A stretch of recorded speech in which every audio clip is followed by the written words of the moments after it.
Welcome to Lost in Revision. All of our content is public domain, literature, fairy tales, and folklore. We look at stories through an irreverent and lighthearted lens in our discussion episodes, and our daily stories are a fun way to listen to the original versions in a short format that can fit into most people's schedules.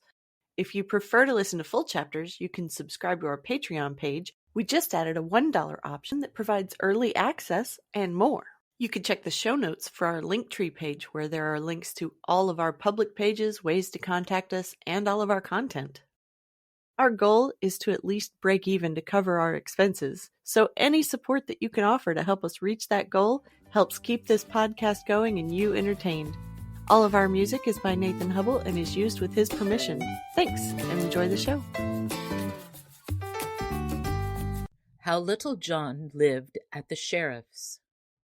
Part 4. Glad I am thou likest it, sweet lad, said the cook. Now, sing thou one also, for ne'er should a man be merry alone, or sing and list not. Then I will sing thee a song of a right good knight of Arthur's court, and how he cured his heart's wound without running upon the dart again, as did thy Phyllis. For I wot she did but cure one smart by giving herself another. So list thou while I sing. The Good Knight and His Love. When Arthur King did rule this land, a goodly king was he, and had he of stout knights a band of merry company. Among them all, both great and small, a good stout knight was there, a lusty child, eke a tall, that loved a lady fair. But naught would she to do with he, but turned her face away. So gat he gone to far country, and left that lady gay. There all alone he made his moan, and eke did sob and sigh, and weep till it would move a stone, and he was like to die. But still his heart did feel the smart, and eke the dire distress, and rather grew his pain more sharp, as grew his body less. Then gat he back where was good sack, and merry compagnie, and soon did cease to cry alack, when blithe and gay was he.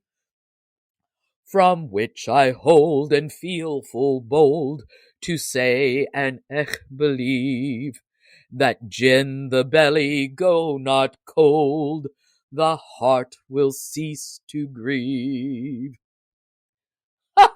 Now by my faith, cried the cook, as he rattled the pottle against the sideboard, I like that same song hugely, and eke the motive of it, which lieth like a sweet kernel in a hazelnut. Now thou art a man of shrewd opinions, quoth Little John, and I love thee truly as thou wert my brother. And I love thee too, but the day draweth on, and I have my cooking to do ere our master come home. So let us e'en go and settle this brave fight we have in hand. Ay, marry, quoth Little John, and that right speedily. Never have I been more laggard in fighting than in eating and in drinking. So come thou straight forth into the passageway, where there is good room to swing a sword, and I will try to serve thee. Then they both stepped forth into the broad passage that led to the steward's pantry, where each man drew his sword again, and without more ado fell upon the other as though he would hew his fellow limb from limb. Then their swords clashed upon one another with great din, and sparks flew from each blow in showers. So they fought up and down the hall for an hour and more, neither striking the other a blow, though they strove their best to do so, for both were skillful at the fence, so nothing came of all their labor. Ever and anon they rested, panting. Then, after getting their wind, at it they would go again more fiercely than ever. At last Little John cried aloud, Hold, good cook! whereupon each rested upon his sword, panting. Now will I make my vow, quoth Little John. Thou art the very best swordsman that ever mine eyes beheld. Truly, I had thought to carve thee ere now.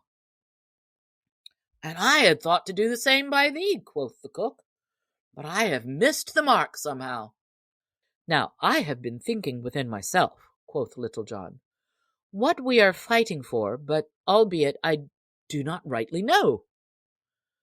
Why, no more do I, said the cook. I bear no love for that Percy Stewart, but I thought that we had engaged to fight with one another, and that it must be done. I hope you're enjoying the stories. We sure are enjoying creating this for you. If you go and sign up on Patreon, you can listen without having to hear me talking in the intro and outro. For only $3 a month, you get the full chapters as soon as I have them edited, and you have your own personal RSS feed with no interruptions. We just added a $1 option that provides early access and more. We also have an account with buymeacoffee.com if you want to support us that way. So check out our link tree in the show notes for all of the best ways to get in touch and support the show. There's a lot more waiting for us all at the end of the road.